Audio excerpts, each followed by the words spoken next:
Time for another edition of After the Horn, and today we're going to have all of our combine measurements. Ron and Woody and I, we did the broad jump, the standing, whatever, jumping and running, and it was terrible. We're also going to talk about the Nuggets and Avs heading into the final stretch here, and hopefully they can finish strong like Shane Lowry.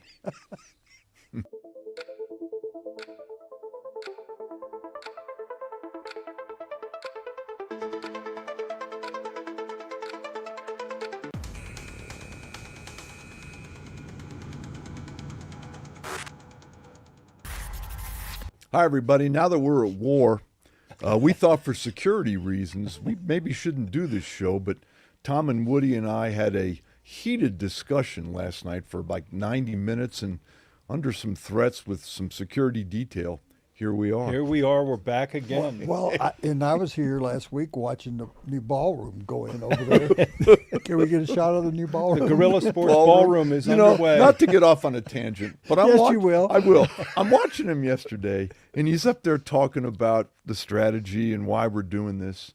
And just out of the blue, he says, "You see these curtains over here? The drapes. I picked these drapes out in the first term. Look at these drapes. And if you like these drapes, where do you see the ballroom?" And I thought, we've just gone to war with Iran. We're talking about drapes in a ballroom. Oh, my God.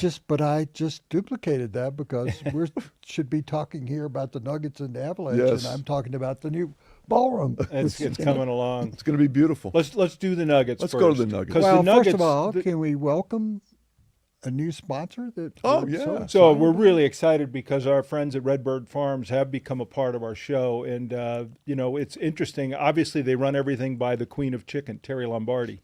But she must have said okay because they now are helping to sponsor our show. And we really appreciate their participation and the opportunity to have them on the show.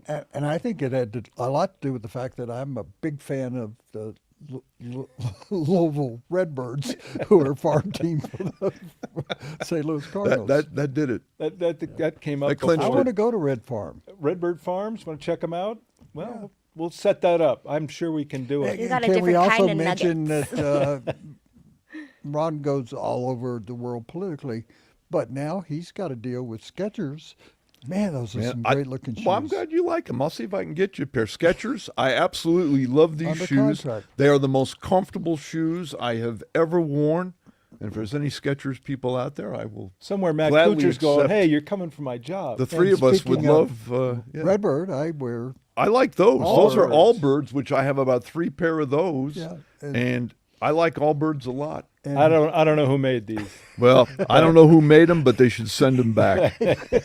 I'm not the fashion guy that Ron's always outdressed me for No. go by a What was our million miles. first clue? Okay. So the Denver Nuggets have 20 games left, and this is an important, stretch for them. They have the next 6 games are all against tough teams. Most of the rest of the schedule, they're going to see teams floating in and around the playoff picture. But they have the Lakers and the Knicks back to back at home. They got Oklahoma City again. They have Houston coming up, another game with the Lakers. I mean, it's a tough schedule, and right now the Nuggets look anything but tough. They look like a team that is really trying to find identity in the latter part of a season that they're still thought of as one of the best teams in the league, but certainly aren't playing like it. I've been begging all year long for them to play Giannis and the Joker together, and they started them together last night, and I went, well, maybe that wasn't such a good idea that I had. Occasionally you go in different directions, but I thought they're trying every little thing they possibly can. But I told you guys 2 or 3 weeks ago that they needed a learned hand. I think that was the name of a judge, a Supreme Court judge. May have been. But I said to you, they need a really experienced assistant coach. I don't like the coaching staff at all, Including the head coach? including the head coach. They look like they're over there trying to figure out something. I look at 5 of the coaches, and I think they have paid to have those good seats in the second row because they're not doing anything. I just am not impressed with. They're not going to. It's not going to be a situation where you get rid of a coach and Yeah. like you did last year. Although I was going to say, because of what's happening with this team, this is an ownership group that did sack a coach with 4 games left. They're not going to do that. And I'm sure the players would revolt to an extent as they can, but no. But the coaching staff is not doing a good job. They're out there experimenting now. We know the injury problems all year, and I heard that again last night. Oh, well, the Jazz are missing 8 guys, and of course the Nuggets have their problem. Isn't everybody back except one guy? Well, Gordon and Watson are both Peyton still. Watson and Gordon. Here's the problem, okay? They're playing a team last night that's tanking. Trying to lose. They're one of the 4 teams trying to lose. The Nuggets nearly gave them the game. As we sit here right now, the Nuggets are in the 5th spot.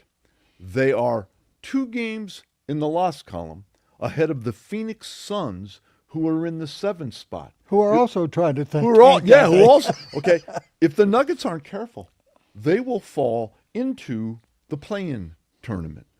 That would be a disaster when you consider at the beginning of the season, the Nuggets had one of the best rosters in the NBA. And I do believe that the game that sent me south with them was Sunday against Minnesota. They were tied with Minnesota. They had everything to play for. They're at home. It's a Sunday afternoon.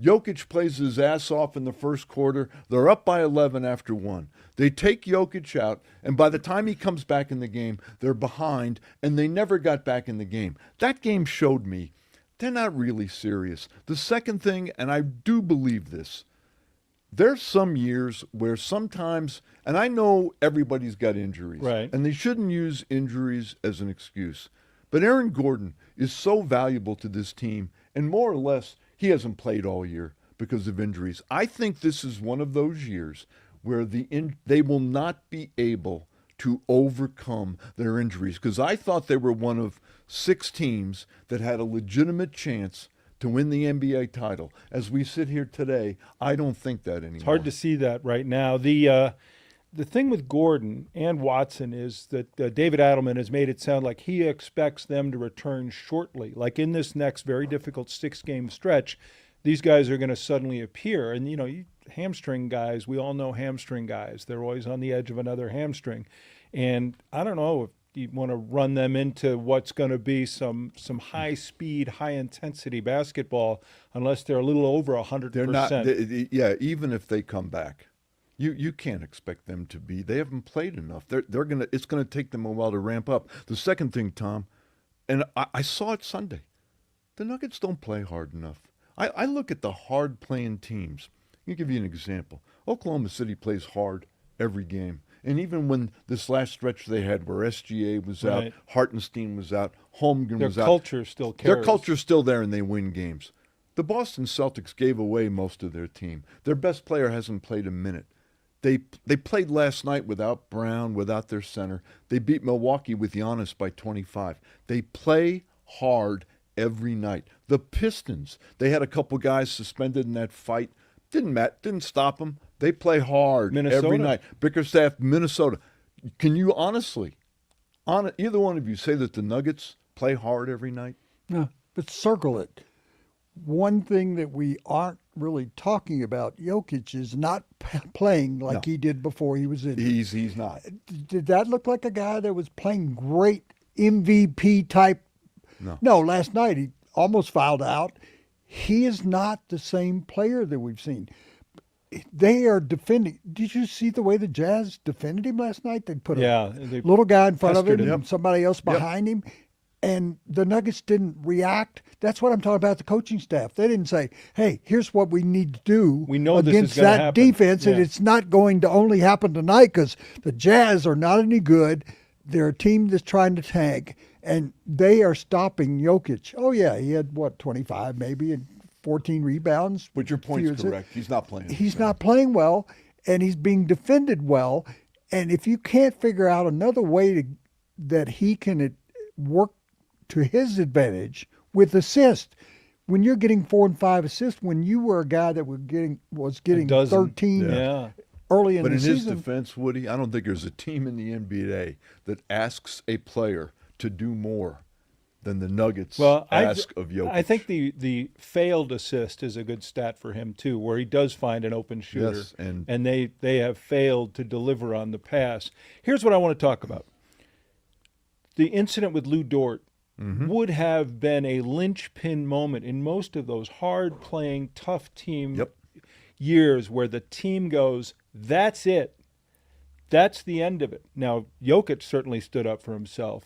But at that point, what do you do after somebody attacks your best player? Well, you sacrifice somebody. You send somebody out there and say, you're the sacrificial lamb tonight. I agree. We're not going to let the best player in the world have to put up with that. And it happened again last night. They beat him up like he was at a birthday party in Mexico City. If you know what I'm talking about. And nobody was responding. Nobody was taking care of him. We know in hockey that you have a guy that always took care of Wayne Gretzky. Dave Semenko is going to come over the board. He's going to even it up. Yeah. You send somebody, if it's Bruce Brown or if it's you're right. somebody down that bench somewhere. But do you send somebody, or does somebody just do it? Like, is your culture in the locker room such that everyone knows what's going to happen next? If you go after McKinnon or McCarr, Josh Manson or Gabe Landeskog will look you up immediately. Well, who's responsible for that? Okay, the lead coach is supposedly watching the game. You've got 8 different assistant coaches. Can't one of them call one of these guys over and say, hey, we need this from you? Do you have to tell them? Tom's right about that. You shouldn't have to tell them. In other words, if they trip your best player who's coming off a knee injury, best player in the world, and they trip him in the open floor, in the backcourt, you shouldn't have to tell Bruce Brown or any of those guys, hey, the next time SGA drives to the basket, knock the shit out of them. Because let them know that you don't we're need not to going fight to take Lou that. Dort. You don't have to fight. Just take their best player. But it you didn't want to trip our best player? Wait till SGA drives. But, Ron, I'm going to attack your industry more so than mine. Did we hear anybody on the broadcast bring up what we're just talking about? No. Scott Hastings played the game. He was on the Detroit Pistons. Yes. It's he was different part of live that. looking at it, but yeah. No, but he's right, and it's the sanitized version of the NBA now, where nobody thinks that anybody should get hit, and if I touch Woody, it's a flagrant one. Well, it is with SGA. SGA is a guy who gets every call. Sure. I mean, if you're gonna get called for fouling him, I recommend fouling him. Fouling him. If you're gonna It's like foul the old him, story when Dave Cowens got called for a ticky-tack foul. He didn't like it. He knocked the shit out of Mike Newland, and he turned to the referee and said, "Now that's a foul." Well, they're going to see Oklahoma City in a week or so. And Get guess even. what? They're going to get their asses handed to them again. Well, because they're not as good. They're not as we good talked as about that OKC. the last time that they lost. They're not as good. Before this, They got into overtime in that game. It was a game, those runs that They they match keep up having. better with them than they do with Minnesota. So the non-Jokic minutes are interesting because it used to think the non-Jokic minutes they'd put a guy in for Jokic, but now it's like there's nobody. It's like there are 4 guys. The non-Jokic minutes. Oh, well, they got they just hired Tyrus Jones. Yeah. Who was cut by the Rockets. I don't think he's going to be a big non-Jokic minute. Well, I liked him 5 No, years he's a good ago. player. Yeah, he's a he good was player in and all the that. He's past. fine down there in the end of the bench. So the Avalanche now have a little more momentum. They continue to play at the top of the league. They beat the Kings. They get Anaheim tonight. They too they have a few more games than 20 left, but their pursuit, if you will, of a President's Cup, playoff position, things like that. I think they get the President's Cup whether they want it or not, but the idea is you got to finish ahead of Dallas and Minnesota. We should mention, though, people go, they started the season before the Nuggets. They also just took a month Yeah, off. they had a month to watch the Olympics get settled. Yeah, and you wonder if there was going to be problems because they sent 8 guys to the Olympics. Yeah. And whether or not they could come back, we got to go back to the goaltending and whether it can be as strong as it was. Been good. And so that's going to be the key in regard to, we were talking about the fact they'll win the President's Cup, which is like me winning the President's Yeah. Cup has me no. Depends on the Let's- president. Let me go down, Rod. That's like being named the FEMA award winner, cup winner, or something. Well, Isn't it the President's Cup? that's Why don't like- they give it to the President that of would the be United like States? if they made up an award. and If gave it I'm to the you. Avalanche, I go at the end of the year, we don't want the President's No, Cup. Here, let's take it to sucks. the White House. give it to the president. Exactly. So Can they I- are can I going to say see one thing about yeah. this game tonight? Yeah. And I think it should be mentioned. They're playing Anaheim. Yep. A good friend of mine coaches Anaheim, who just last week won his 1,000th game as a head coach, Despite being kicked out of the league. Gosh, despite having 4 years of a suspension that we could argue. He is now the second most winningest coach in NHL history behind Scotty Bowman. Quenneville. Joel Quenneville, who played here for the old Colorado Rockies, is a great guy, has always been a great guy, should have never got fired here by the Avs, and as turned out, he's now won 3 Stanley Cups. He's turned around the Anaheim Mighty Ducks, who weren't very good until he got there. He is truly a great NHL head coach. And to think that he had to sit out this long. Well, that blemish is serious. It That is a serious not blemish. Some It's a ticky-tack really serious it's a blemish. bad, and we can get bad into it. place. You know, he was guilty of not taking Stepping up. accusations seriously enough about people in his organization. And he was wrong, I believe. But he was suspended. He paid his price. And that aside, he is a great Clearly hockey a great coach. Clearly and a to great win hockey 1,000 games in the NHL when you get fired all the time, that's remarkable. And to only be behind Scotty Bowman, coach. Yeah. that's incredible. And we were talking about tough guys. The Nuggets are playing the season without a tough guy. That he was a tough guy player, Yep. but one of the nicest people. Yeah. He really was. around. Yeah, One of the everyone liked- nicest guys, yeah. and I would see him, I kind of lost track of him a lot, but I would see him out at restaurants and stuff, you know, and I would think, I don't want to bother him. And he'd come up and give you a hug and how you doing? I'd say, well, more importantly, how are you doing? He goes, you know, people get fired when you coach in hockey. It's not a big deal. And then he went to Chicago, and the run that he had Yeah. was amazing. Yeah, he'll be he's He's going to be in the Hall of Fame. It's funny though now because I do one of my favorite things to do, and this is not in a sick way, is I love to read obituaries because I learn a lot about people that I did and That's pretty sick. that I did and didn't like, or people I didn't know stuff about. But now I think the obituary, which always used to be a glowing review of someone's life, has now turned to where most of them are, they understand the complications of someone's life. So if you're someone like a Donald Rumsfeld, when he died, his obituary was not, hey, he led America's defense of this. It tells the whole story about some of the miscues, mistakes, and even disastrous ones. Joel Quenneville, his life story is very complicated because of what happened in Sure it Chicago, is. both in victory and in scandal. Yeah, but you should mention what it was about. So, I mean, it was not hockey related in the finest way in terms of about issues involving players that were with the squad and how they were being bullied and treated Abused. sexually. and- Yes. Sexually abused. Yes. Yeah. And, I mean, we should mention that. Just to circle back past Anaheim, just because I want to mention this, their schedule now is tight and tough the rest of the way. And after Anaheim, I think the next couple of games are back-to-back Minnesota and Dallas. And so you want to start measuring yourself, like how ready are you for the postseason?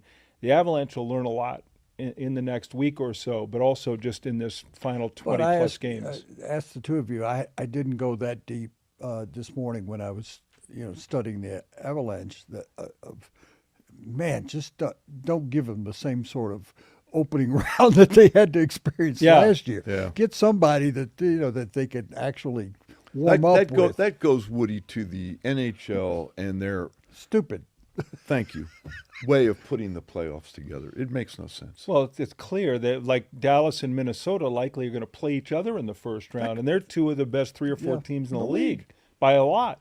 That makes no sense. No, and Just doesn't. Their it's- seeding just makes And it no didn't sense. make sense last year, and they did nothing about it, and it'll not make any sense this year. And will the league actually do something about it? No, probably not.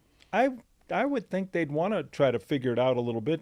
The trade deadline, the Avs obviously would be in a buying position. There's a lot of talk about them maybe making a deal, swinging Nazem Kadri back or a Vincent Trocheck back. Or How's Nazem Kadri doing up there? I think he's overpaid now. He left here, got paid, and hasn't really Hasn't performed. well. He hasn't been in the postseason like Yeah. he was when he was an Avalanche player, but. Yeah, obviously well thought of here, and maybe Yeah. could be one of those change of scenery guys. And but, speaking of tough guys, yeah, he's a guy in the playoffs that you could say, we need you here to make something happen. Elevate. He will make something happen in He's a the good way perfect and a guy bad too, way. because not only is he a tough guy, he can play. yeah, he belongs Yeah. on the ice. Yeah. His problem, I think, is his long-term deal is such that he would get really expensive in a Yeah. couple of years, and you're stuck with him. And Naz Kadri has a lot of equity in this town. A lot of people are fans of his. Trocheck, those guys, if they don't end up here, are likely to end up in Minnesota or Dallas, and now you're going to have to deal with them. Well, they in made the playoffs. defensive trade, and now they've got to go beyond that. Yeah, I mean, I think it's a case of absolutely both of you being right. They have got to go find somebody that's going to give them a short spark. I don't know whether that makes sense. No, it Somebody does. a that burst. A burst, That yeah. you come into the game Wasn't and Jarrett Stidham supposed to do that? Wasn't that one No, of the things? no. Do we want to go there yet? he was supposed to throw that ball into the ground past. Speaking of, Yeah. So with the trade deadline coming, NFL free agency is also about to come our way. The Broncos obviously being rumored in many directions. We've already on that. told the Broncos what to do, right? and now we laid out the book for them. And now I'm reading these people that obviously saw that show and They all saying, taking "Oh, what well, Hall's going to be." We were wrong about him because not that we were, we weren't wrong that the Broncos should go after him, but the Jets are going to figure out some They'll- way. yeah, to they're going keep to him. tag him, so he's not going to get out of there. But they're close. They're only $3 or $4 million. Easy for me to Yeah. say. $3 or $4 million a year away from working it out. I'm concentrating more on, of all people, the combine because they've got the next to last 30th pick. Did you guys watch the 30th pick, combine? I I think. find myself like you just sit there and you realize, oh my God, I spent 40 minutes It- watching it's- guys It's wearing kind of 40. like watching curling. You don't plan on watching it, but you sit there and you're just kind of 4-3-5. 4-3-5. Well, Look at this guy. He runs great in Look at shorts. his vertical. Wow. Yeah. I figured that out. I don't watch it at all. Ever. I No. get you. I'm not a big. I don't want to go to Same Elbow Spire and have Yeah. dinner with all those Shrimp people and have cocktail. that shrimp dish that nobody that's ever had it. Once you taste it and you go, man, this is hot, and then you go back again and have the same dish. No, I'm looking at the overall picture, if you will, in Right. this. And there's a guy that I voted third for the Heisman Trophy that I want them to pick. I want you to think about that. Who would Should I- the trying to remember your Broncos Rodriguez out of Texas. Oh, Tech. the should linebacker. they Inside linebacker. trade up in the first round? No. So No? that's why I'm saying because free agency will change the draft for the Broncos, especially if you're picking 30th, and then your appetite for moving up or down change everybody's appetite for making a deal with the Broncos or what they're going to do. But so you go through free agency. We saw the Chiefs do some restructuring. The Chiefs suddenly have a lot of room. They're drafting, I think, 10th. They're drafting high. Well, they got to for the- pay like $1 million to Tyreek Hill too, because that's going to happen. Well, that's the thing. You start looking at it's not just about you moving on the chessboard. Everyone's got their Everyone's gonna hands be, on all yeah. the pieces. And so if you're the Broncos, the free agency first internally, like where are you with, Alex Singleton? Or is he going to be your inside linebacker? And then if you do that, is Jacob Rodriguez a guy you want to draft? And then all the external pickups, I think it's not a mess, I think but there's it's going to be complicated. Tom. I think there's going to be guys cut for salary cap Yeah. reasons that'll be out there that the Broncos should and will pounce on. I'll give you one. Just offhand. I think John Harbaugh will cut Bobby Okereke, and I think he's exactly what the Broncos Good linebacker need. He's for a the good Giants. linebacker. Yeah. He's a tackling machine. He'll stop the run. He's in the prime of his career. He will not cost an arm and a leg. That's an example of somebody I think the Broncos would be interested in. Okereke's probably excited to win a couple games. He'd like to win a few games. Exactly. And what you're bringing up with, they're in a position now that you need a couple of guys that may be in their last year. Yeah. But they can give you one more great year. Yeah. And Exactly. You're trying to win a And championship. people would say, well, who are you talking about there? Well, they went and got a guy from the Dallas Cowboys that ended up in the Hall of Fame, and he only gave them 1 year, really. But it was a good one. DeMarcus Ware. Yep. Yeah. So, but here's the thing, and we're going to get into Davis Webb with this, is if you're the Broncos and everyone wants you to add playmakers, are you capable of using playmakers? Get a tight end. Get a tight end. Are the Broncos going to actually use a tight end? Get a running back, get a bell cow, and trust your run game. So all those are good ideas. You still need to actually throw the ball to the tight end or commit to the run if you're going to get those players. So that becomes the balance. Trying to look forward is what kind of offensive shift do you see with Davis Webb?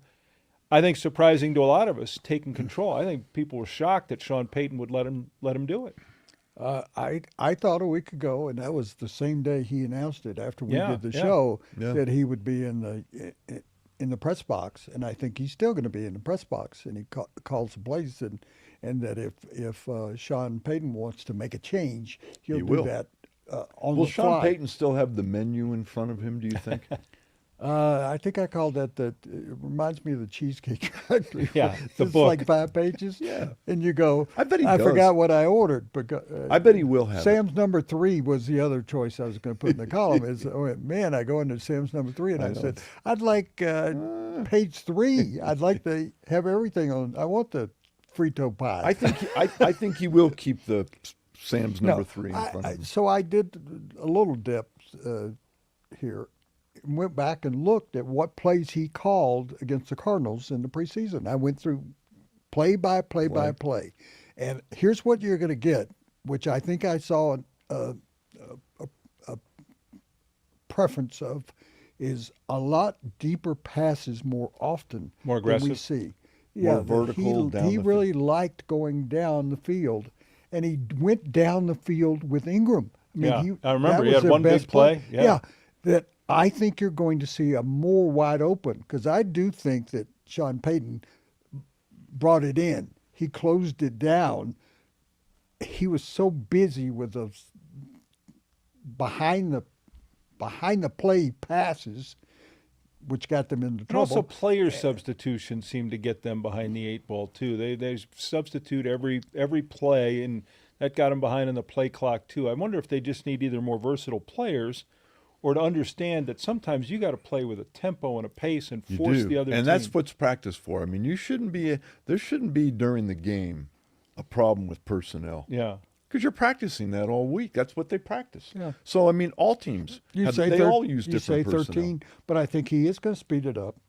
I think based on seeing that, he'll be in the shotgun and he'll be in no-huddle. And we haven't really thought about that. Have you heard that word since Payton? Not really. Not really. The other Or even Payton the muddle huddle retired? kind of make Yeah. the defense. He brought out the no-huddle during that Arizona Cardinals game, and I said, that's what I want. I want to see, that is a Up-tempo. tempo I would thing. also Yeah. like to play the Cardinals more often. Yeah, that'd be good too. If we could get a the 5 Jet- games. If you could get the Jets, the Cardinals. Adam Gase told me when he was the offensive coordinator for Peyton, and he said to me, and I thought it was totally, we were sitting out on that platform where they do the media conferences afterward, and he said, Peyton gets so mad at me if I don't have a play there within 5 seconds. Yeah. Because that gives him time to jack around with it if he wants to. And so I go to Peyton and I said, he said, yeah. He said, what people don't get is the fast plays really are not fast. It's the having it, the concept fast. Then you go to the line and then you figure out what you're doing. He said, I basically played a hurry up and wait offense. And that's what I would like to see. Shelby Harris talked about it with us last week, about what an advantage for the defense. If you're standing there calling hut at 3-2-1, I mean, that we're going to I think it's great that Sean Payton is allowing Davis Webb to do this. It'll be the first time Davis Webb has ever called plays. And I think it's one thing to call plays in the preseason. It's one thing to think about play calling.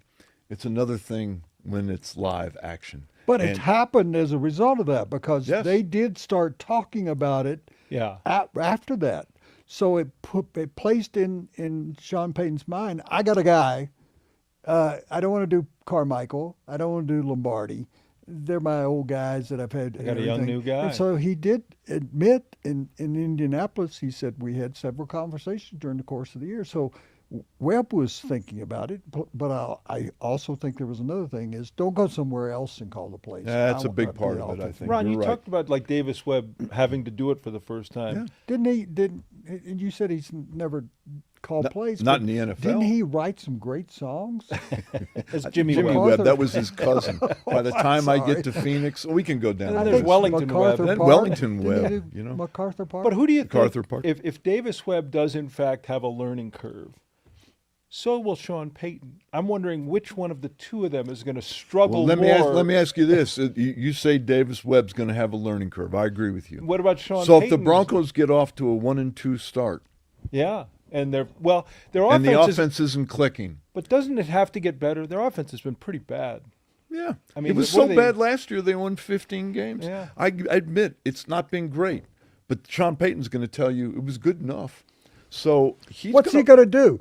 What will be What- his duties? Sean Payton? Yeah, I mean, Coach he the spent his game. entire career Yeah. calling plays, and I don't that's know. all he did. Coach the He game. never does anything with the defense. He never Well, now even maybe looks he'll at. meddle more with Vance in the defense, maybe, and he'll certainly clock and timeout. I think he's management, still going to have the menu in front of him. and he's going to shake off a lot I of. think he's gonna, he's gonna shake off a couple of He's calls gonna be like from Frank the catcher. Viola. He's gonna be like Frank Viola. You're gonna get the headshot. I do think he will, because I don't think he can just cold turkey say that's it. Yeah. I've seen guys do Well, it. Brian Daboll did it a couple years ago. Andy and Reid said, carries his around, and he Well, keeps yeah, it he's got down it here. right, like down there. well, Dan Campbell jumped back in. Dan Campbell jumped in. I think under duress, coaches jump back in. Yeah, And like if the and Broncos, Johnny Morton ended up getting canned if and coming the- back here. if the Broncos get off to a slow start, don't be surprised if Sean Payton. Well, the last few years, we haven't seen the schedule yet, but the last few years, their schedule has opened so soft. I Yeah. mean, they just needed. You got to go 3-1, 4-0, whatever, because you ended up playing, these non-divisional games against nobodies. We'll see what the schedule looks see like what it this looks year. like. See This what year it is going to be tougher as a first place team. Yeah. Let me give you a history lesson for just a moment, though. That the NFL schedule used to be done by one guy, Yeah. and he I was do remember He that. was a former. Was it Denver Pinchbeck? Did he Broncos. do it, or did Val Pinchbeck do Yes. it? I think it was Val Pinchbeck. Yes, and he had been the PR director for the Broncos, so he's doing it. He's got, when they 30 have a teams. murder mystery, TV shows, the and they red put all line yarn. Yeah, and he go, well, I can't do this because I got the Raiders in 3 spots Sunday. I can't do that. And now, of course, it's all done by computers and filled in the blanks. But the Broncos used to have some of the greatest starts to the season in the Thanks, world. Val. Thanks, Val. Because Val. Hey, and Hey, I speaking think of that- murder mysteries, Yeah. are either of you surprised at how much press Savannah Guthrie's mother has gotten? Well- or do we just live in a celebrity driven culture that any sort of connection to celebrity makes a story massive? This one can be connected to everyone, though. It's just it's a mystery about an elderly woman It is. disappearing. It is. Could be any of our mothers. But there's a or- lot of Yeah. elderly women, I'm going to assume, that They're one of lose the their most way. highly targeted demographics, actually. Well, I mean, Yeah. and Savannah Guthrie, on some level, is kind of America's sweetheart, whether you like her or don't like her, whatever you think of her. But there's a lot of people that go missing all the time. But So- up until the war here, for 30 days, it was amazing how much coverage that story got. So to tie that into Iran, I will say that I was working at an ABC station starting my career in 1979 when the embassy was taken in Tehran, and ABC started to do a nightly 11:35 update on the situation there. And it was called America Held Hostage Day 23, Day 28, Day 57. And when it got into the 200 and 300s, they realized this wasn't ending anytime soon. That's what became Nightline. But they kind of got saddled with this. We're not going to let go of this story until, and especially for NBC, this story is not progressing right now. No, and that story, you make a great point, that made Ted Koppel's career. And that was a story that the nation had an interest But in. lost interest in it day Lost 187. interest, but it was still an important story. Yes. The fact that an 84-year-old woman was abducted, while it's sad, I get you, it's very sad, it's not a story that, in the bigger picture of what's going on in America, it's not that important. It's really You not. mentioned murder mysteries. They're popular. They and are. That's the But I do believe if it was somebody other than Savannah Guthrie, right. it would not get this type Clearly. of coverage. Yeah. Sure. And I got a call from an ex-wife who said, "You know how much I love Savannah Guthrie. What's going on with her?" There you go. And I said, "Well, I had a dream the other night. They find her mother in a pond that's 2 miles away."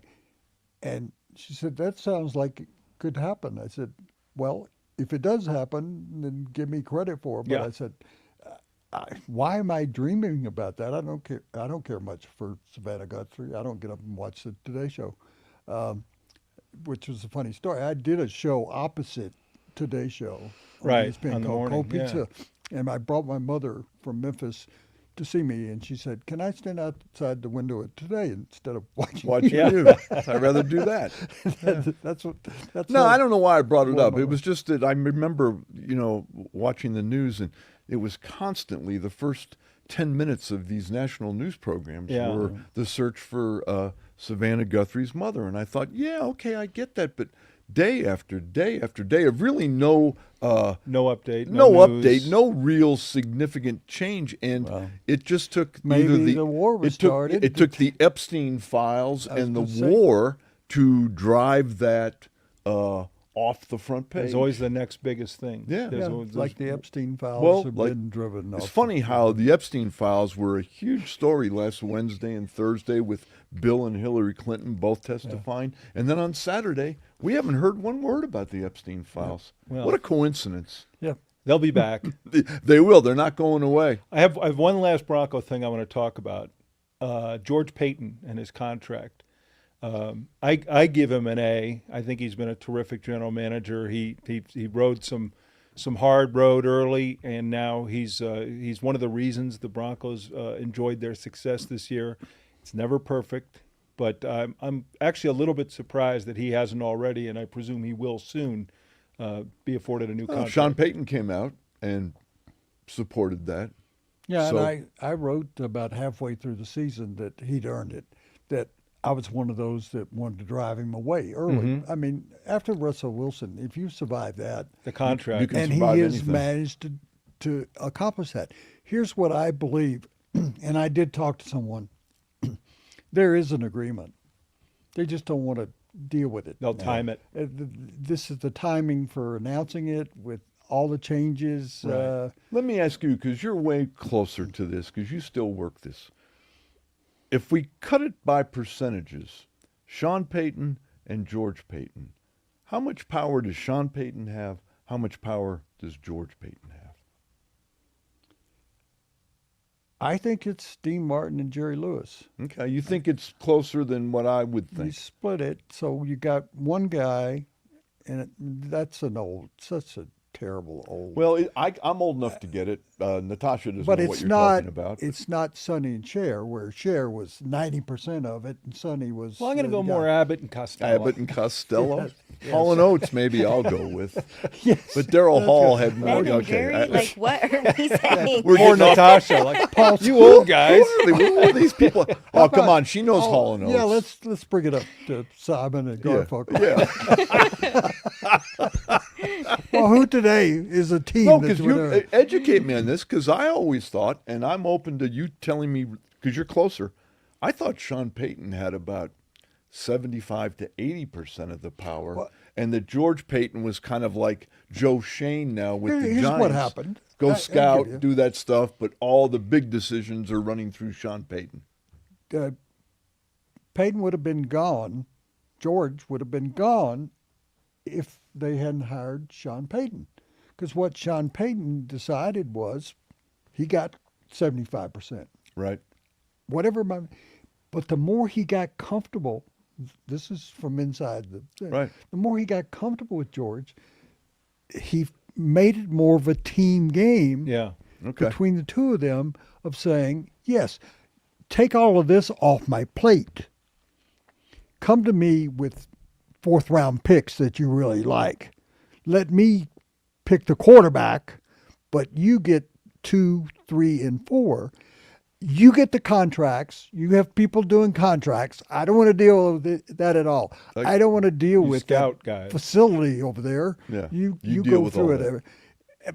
But I want to be the guy that names my offensive coordinator. Right. you Sean go must along have with it. named the former New Orleans Saints that he wants here. But does Sean Payton, he has control when they cut the roster down. Sean Payton's got more control, That's right? his. That's his. I think that brings Vance Joseph into the. He lets Vance Joseph choose the defense. George lets Vance Joseph. You're looking at me funny. No, because I'm thinking, the real power structure of the Broncos is blessed with the ownership they have. Right. Because Greg Penner does run the team. He's not in there, but he definitely, when you look at what happened with Sean Payton ceding control of the offense, the play calling to Davis Webb, some of that had to come from outside the room. Sure. And Yeah. I'm thinking Greg Penner is the perfect example, because we just went through it a year ago with the Nuggets, and Josh Kroenke watched it happen as Calvin Booth and Michael Malone just kind of burned it down while they were screwing around with each other and didn't get the best out of both of their jobs. I get the feeling Greg Penner is the guy who referees this so that it's a moving. I think it's sometimes George gets what he wants. So here's what I'm driving at. So in a couple of weeks from now, when they're meeting on the first big meeting before the draft, and they're all in the room, the scouts, George Payton, Sean Payton, Vance Joseph, whoever else, and it comes out that Sean Payton likes one guy in the first round, George Payton likes another guy, and maybe Vance Joseph likes a third guy. Does Greg Penner settle that? No. Or does Sean Payton say, here's what we're going to do? Sean Payton has a big hand up this year. This year, especially because of Jahdae Barron last year. Jahdae Barron was the proper draft choice for a general manager to make. Didn't help the coach a lick. Not at all. So Sean, coach, what you're saying I don't is- know who the coach was going to draft, but with Jahdae Barron in their rearview mirror, Sean not saying he won't be a great player. But you're saying that Sean Payton will make that pick. I believe so. This is a great bar conversation. It is. And I'm enjoying this because I remember Dan Reeves making a pick. He made a pick that almost destroyed the franchise. Tommy Maddox. Tommy Maddox. Nobody Carl Pickens, else where had are anything you? to do with that. And that was Dan Reeves. But they knew that Elway only had 8 or 10 10 years years left. left. That was like the worst pick in the history of John, we need somebody to back up John for 6 years or 7 years. I mean, that was a Green Bay Packers kind of Brett Favre, Aaron Rodgers All-timer. kind of deal. But here's what you don't know about Penner, and I'm not speaking down to you guys. He went to Joe Ellis in 2013 Way back before. and said, because the word was out about the owner About Pat Bowlen. having some Right. problems, and he said, if you decide you're going to sell the franchise, I'd like to be on the list. And there's some comparisons to the two ownerships, and they both did the triathlons. Mm-hmm. They both were successful businessmen.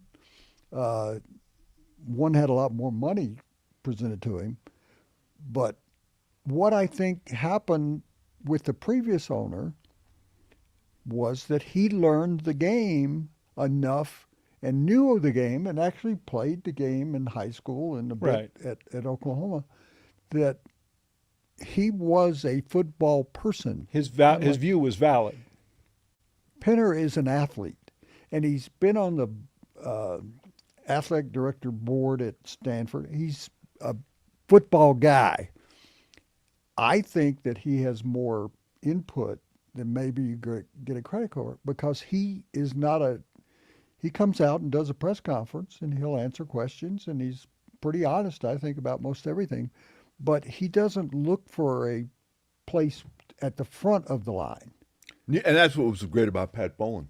Neither did Pat. Yeah. Pat played football. Pat knew football. That's what I say. But yeah, Pat never got in front of Dan Reeves or Mike Shanahan and said, here's what we're doing. He said, you guys do it. You got to report to me, and you let me know what you need to be successful, and I'll do it. Here's what I think happened with Bo Nix. Payton comes back and says, that's my guy. Sean. That's my guy. Yeah, Sean Payton. Payton. Yeah. He comes back and says that. And George says, well, let me do some deep diving here. He says, you don't need to. Find out whatever you want to find out. Yeah. If he means that much to you, already and got the your jersey assistant made. coaches. Yeah. And then Penner said, prove it to me. Prove it to me. Come in and talk to me for 5 hours. Yes, I'm going to go with you on this. I think that's how this owner approaches that. He didn't do that with the But is first this draft. owner always going to side with Sean Payton as opposed to anybody else in the organization? Yes. Yeah, I think so too. I But do. he knows He's the guy. he knows that George Paton is a guy that he needs in this to For all the reasons that you pointed out. Between yes. the two of But them. let's say free agency is right around the corner. And let's say Sean Payton is in love with Isaiah Likely and the money's decent, and George Payton says, I'm not sold on him. I got some other guys. I think Sean Payton Isaiah will win. Likely I will think be Penner here. He'll be comes. here, yeah. If I were Penner at this point, I'd say, guys, let's talk about bringing in guys that have injury histories. Look at what happened with our running back. Look what happened with our linebacker. Hufanga worked out. Yeah. He stayed healthy and They was a had great one player. out of four guys I put for Yeah. because there was the quote joker in all Yeah. of this, and he's been a joke as far as I'm concerned. They gave him the wrong nickname, Ingram. I'm talking about really. There's not much left in that tank. 1 year deal. He'll be moved on. I want to tell you guys about our friends at American Financing. It certainly seems like everything is getting more expensive these days. Now, you're finding yourself forced to use credit cards just to keep up. If you find yourself in that situation, whether you can bear to look at your statement or not, the credit card companies, well, they're charging you more than 20% interest that's designed to keep you underwater. American Financing can help you get out of the endless trap of high interest debt by showing you how to take advantage of your hard-earned equity. By accessing rates in the low fives, their salary-based mortgage consultants are helping homeowners like you save an average of $800 a month. And when you get started, you could even save money by delaying 2 mortgage payments. There are no upfront fees and no obligations to see how much you can save. So give American Financing a call today at 855-581-5828. That's 855-581-5828. Or you can visit AmericanFinancing.net/green. American Financing, America's home for home loans. Well done, Tom. Thank you very much. Hey, Yes. Hey, I want to talk to you guys a little bit about the Rockies. Had a fun deep dive. I was remembering how fans can get excited in spring training. You know, you win a couple games, they start to look decent, and you think, here we go, maybe we won't be as bad as people say. And so then I was saying to someone, you have to give people some false hope at some point. So I looked up last year, which was fantastic because they went through April. They won on the last day of April to finish the month 5-25. Yeah. And then they won one fewer game in May. They were 27 games out by Memorial Day. So the question becomes, you know, are you any much better? Can you start faster? Does anyone have any excitement, reason to believe in any way, shape, or form? as the number one enemy to the Colorado Rockies. I think you'd all agree with that. I would, but I'm kind of as a retired guy, I'm coming up on the outside quickly. You got to put more effort in. I know. You're going to catch Woody. Well, Woody's more consistent. They didn't get rid of the manager last year. Bud Black should have gone. Right. So that was his team. They have gone to the younger guy that I actually about 2 years ago said that should be the guy because he worked with all what they had in players, the roster, in the minor leagues. And I said, he did a good job at Albuquerque. If you look at it, and he was at Harvard. He did a good job. He deserved that. And the new leadership out there felt like after interviewing him, yeah, he's got some great ideas. We're seeing more of a coaching spring training that I've seen maybe ever. Well, at least they're changing direction. Maybe they're going straight down, so any direction is better. I'm looking at it. You're diving from that direction. I'm looking at the roster now, and I like McCarthy. Jake McCarthy. Yeah. They have a lot of 600 batting average right now. That's terrific. So you can't. Hunter Goodman's not hitting his son's weight if his son's about 6 years old. And that's your big time hitter from last year. I like what they're doing in terms of speed, defensively, and on the base paths. I've told you guys a week ago that you got to have home run hitters. This is the most optimistic I've ever heard you talking about. Yes, but I'm doing the positive aspects. I like that they went out and got veteran pitchers who know how to pitch. They know how to pitch. They are trying to do things, adding a pitch to some other guys. Say, let's try this pitch in spring training. They are 6-4. Oh, I don't know. Yeah. 7-4. They're like third in Cactus wins and losses in Cactus and Great. I don't even watch a spring training game. They are completely meaningless. I have covered them where I've had years where I was optimistic because of what I was seeing down there. But I would say this: I think turning over the roster as they have, getting away from that total feeling of always being able to say draft and develop, which was bullshit every year because they'd end up with 16 guys that they didn't drafted nor developed. Or whatever, But I'm impressed with the attitude. I think that a former pitcher for them, who's now with the Angels, said, it's not the Padres. Oh, Herman Marquez, yeah. And he said, it's nice to be with a team that wants to win. Well, that's pretty. That's a pretty. Listen to him. Anyway, I'm optimistic that he's being honest. This is a better team, a better coached team. That's what you got to at least start with. I think it's better prepared outside the team, meaning it's not Dick Monfort just running off his mouth or saying we're going to win 95 games this year, which he did one year. And I think that they put the two sons kind of, okay, you're over here. You run the business aspects. Sterling we'll and stay Walker, with that. yeah. And you can scout and you can offer opinions. So they do have a new leadership form that hasn't existed ever. I'm afraid when you stop talking, Ron's going to jump in and kill everything. Let him have it. But I'm more optimistic. What does that mean? I'm not disagreeing with what he's saying. They're going to win maybe 70 games. Maybe they win. You know what? Games. 70 games? I will bet you your car. I'll bet you whatever is important to you right now. I know you don't have a car. 70 games? That's a 27 you game are out of improvement. your ever-loving mind. Let me just succinctly wrap up what Woody said, and I don't disagree with him. The roster sucks. It sucks. It's so far behind every other team in the division, of which they play 19 times, it's not close. They would have to improve by 20 games to not lose 100 games. 20. They lost 119 next year. You know what I want to talk about? Let's talk about the World Baseball Classic. I never thought that was going to be catch on.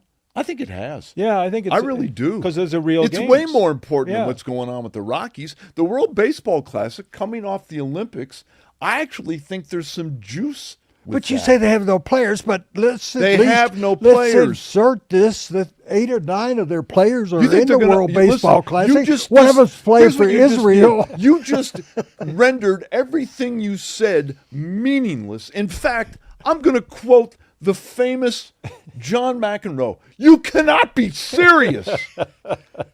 Chalk flew 70 everywhere. wins? 60 So you're going to to go 70. 60 to 70. Oh, wait a minute. Did I hear 70 out of him? I didn't get to finish the Oh, sentence. You okay. jumped in when I He said, didn't mean this year. He meant in the next He meant couple the of next years. 2 years.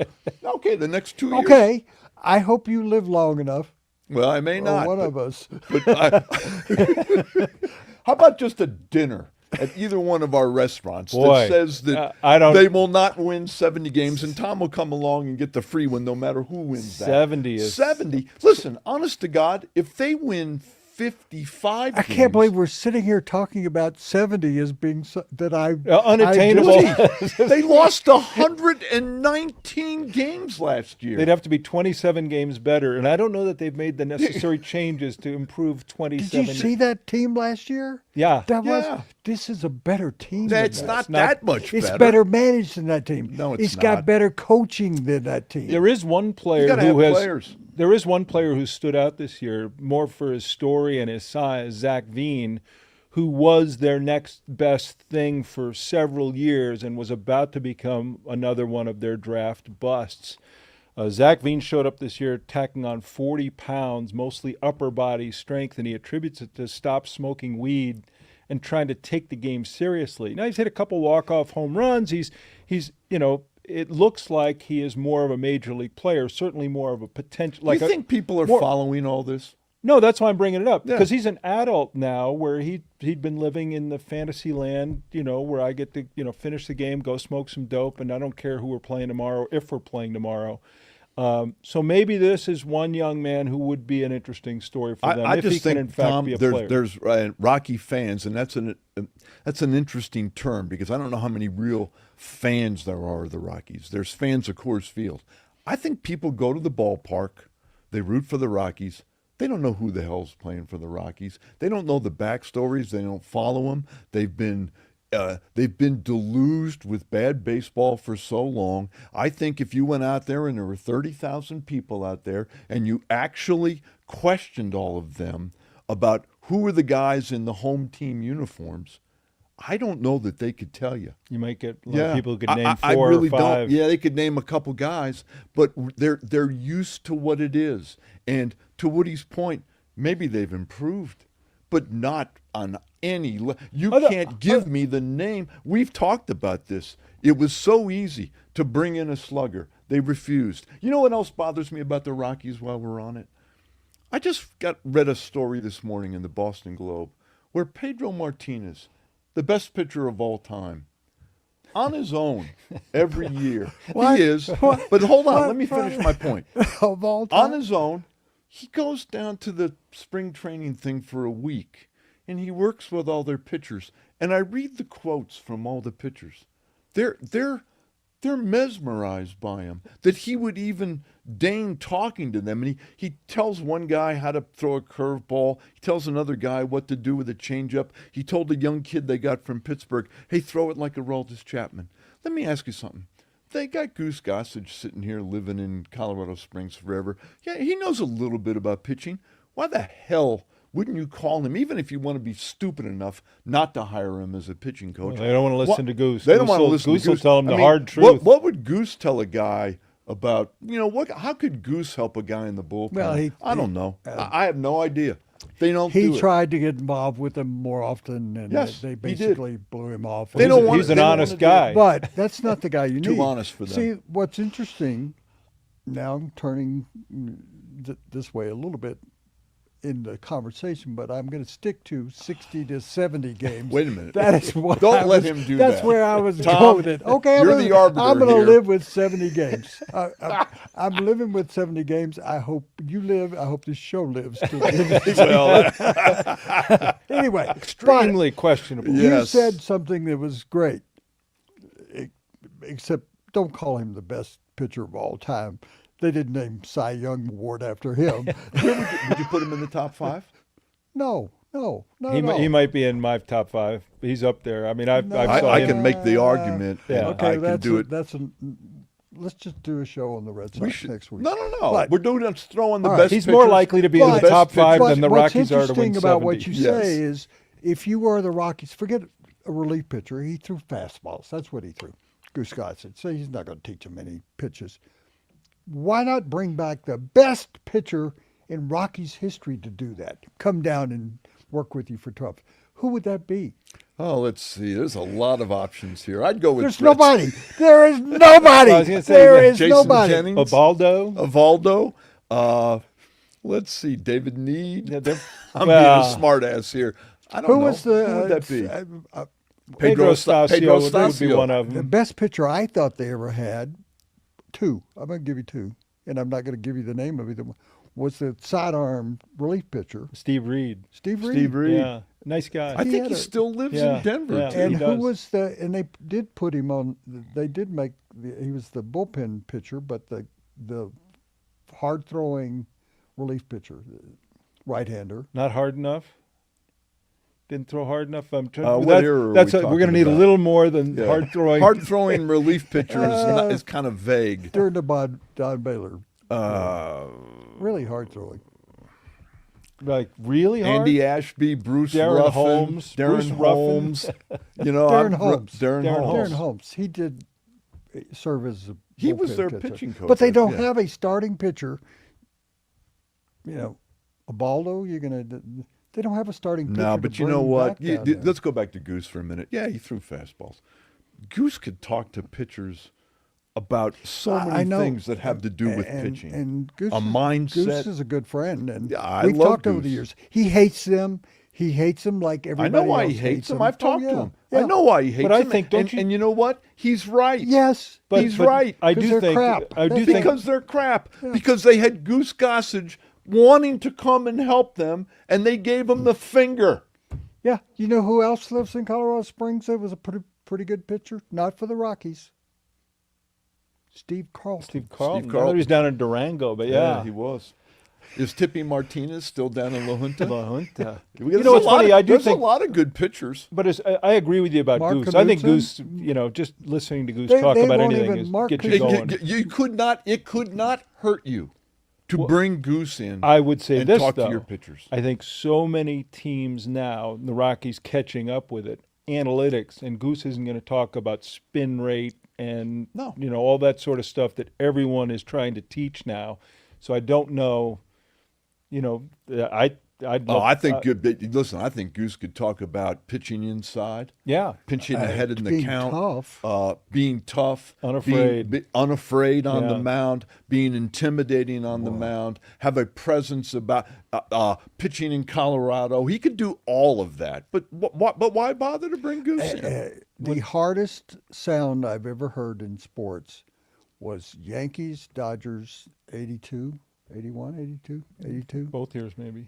Goose Gossage hit Ron Say in the head. That was the hard. I was in the Well, press level of. Say's head is legendarily hard and percussive. That was the When largest. Goose went into the Hall of Fame, he was nice. I called him and I said, could I come down? Because you're going to get in. Could I come down when you get the call and spend a couple hours with you? He goes, sure.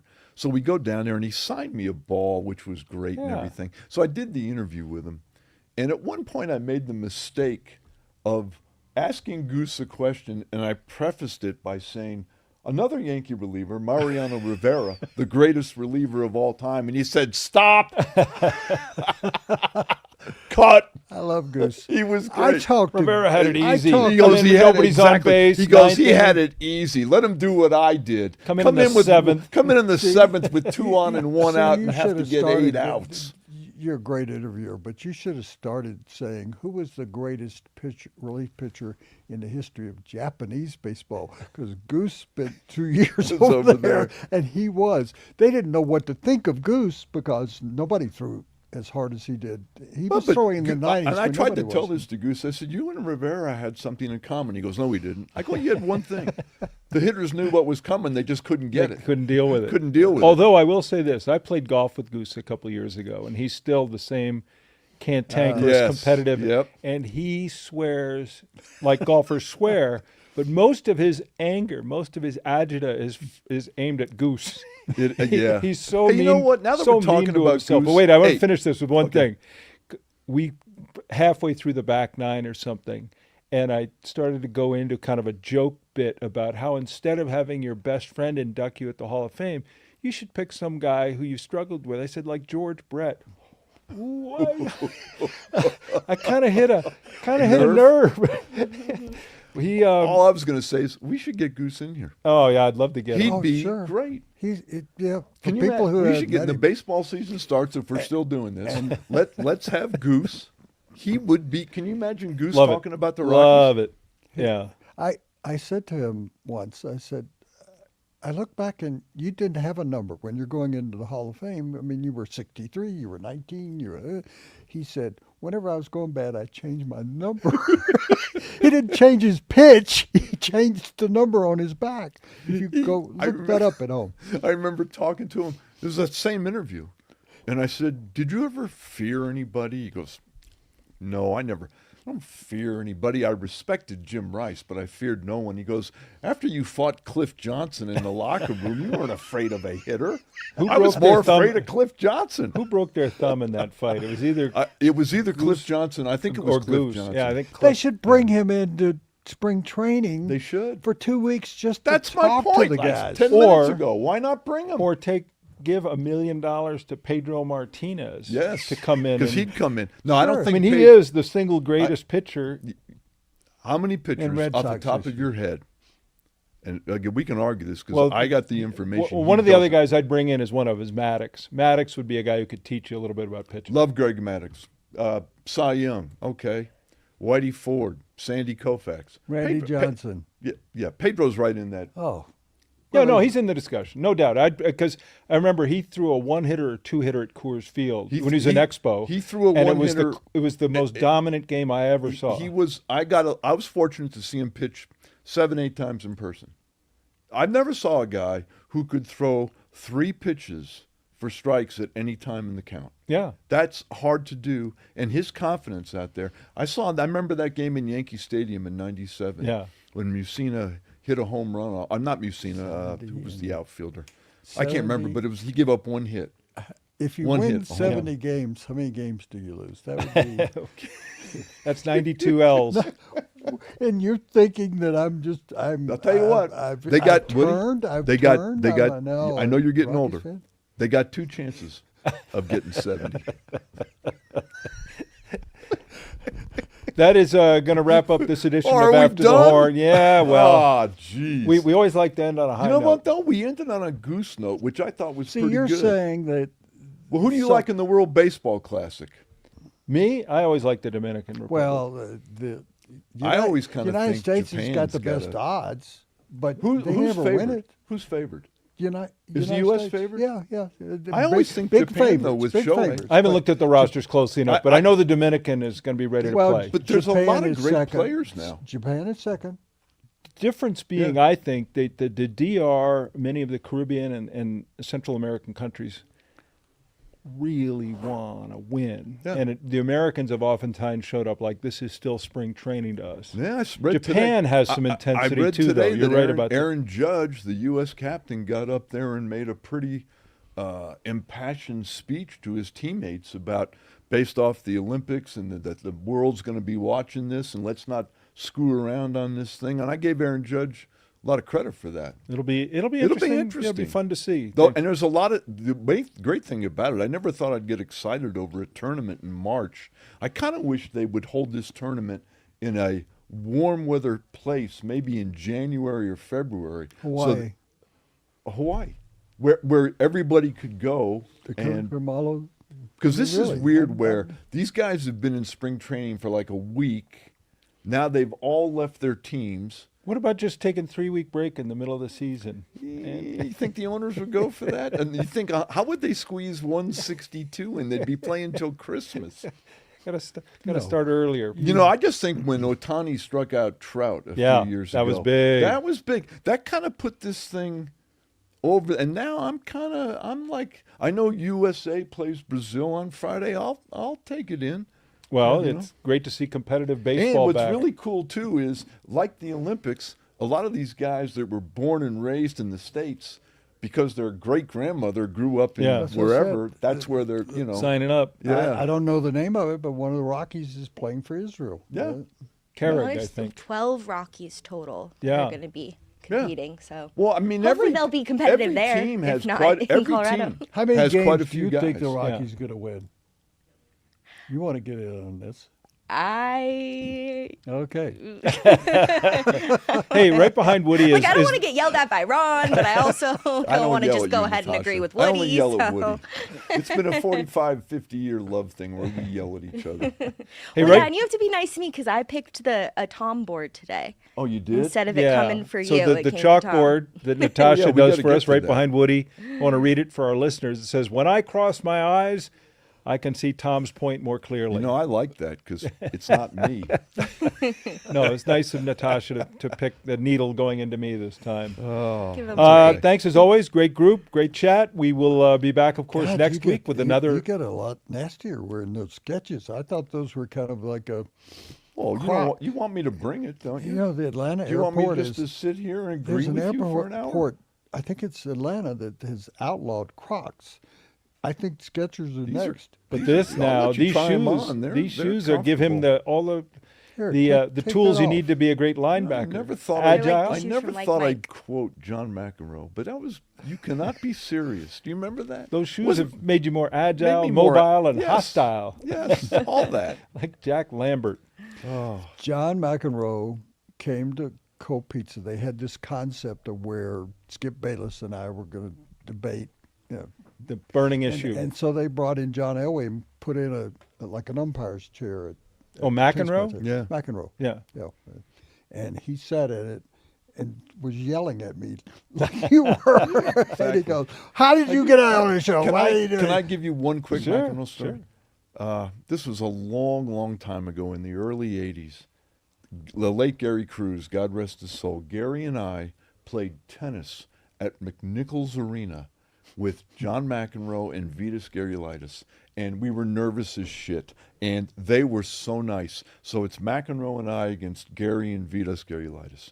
So McEnroe's ready to serve. There's a few thousand people, but my knees are knocking. Yeah. McEnroe's ready to serve, and he walks up to me. I'm at the net, and he looks at Cruz, and he goes, "Do you like that guy over there?" I go, eh. He goes, "Okay, I'll take care of him." He throws a bullet by my ear that Gary couldn't get the racket back, and it was up and the whole place is laughing. So now it's my turn to return serve from Vitas Gerulaitis. God rest his soul too. Yeah. And he pushes me way back, and so I go way back, and he goes, "That's not far enough." Further back, I'm in the stands trying to two-hand one, right? And he hits a cut serve that goes out 30 feet in front of me, and everybody laughed, and McEnroe and Gerulaitis were delightful that whole night. Well, the two, obviously, Vitas died far too young, but McEnroe continues to be a great sports Yes. fan. What a great show this was. I didn't know that he loved obituaries as much as I didn't reading either. the I Oh, lived my with- God, all you- these years I lived with him. I didn't know he was an You always obituary read them, guy. and you learn so much about somebody. You say, "I should have known And this 30 years ago." My aunt, when I was writing obituaries at the Memphis Commercial Appeal, that was my job. My aunt came over on a Sunday and said, "I love your obituaries. I read your obituaries every day." And I'm going like that. And she said, "But I have a question. Why do people die in alphabetical order?" You can see it coming. You got to pay attention. Oh. All right, you can always reach us, ATH@guerrillasports.net. Thanks again, and we'll hope to see you back here again next week for more After the Horn.